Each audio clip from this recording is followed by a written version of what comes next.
Ito ay rated SPG. Striktong patnubay at gabay ng magulang ang kailangan. Maaaring may masiselang tema, lengguwahe, karahasan, sexual, horror o droga na hindi.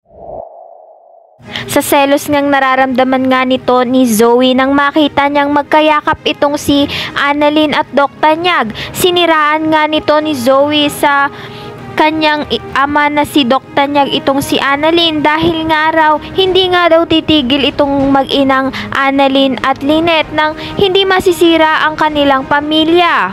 Kaya naman napaisip na naman itong si Doc Tanyag at nabago na naman ang isip niya nang sinabi nga ito sa kanya ni Zoe.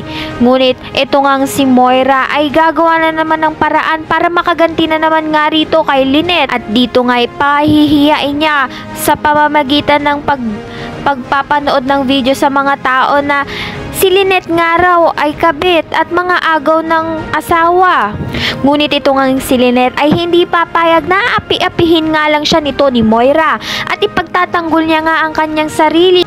Dahil sa walang sapat na ebidensya nga itong si Moira ay mapapahiya nga siya at mababaliktad na naman ang kanyang ginawa.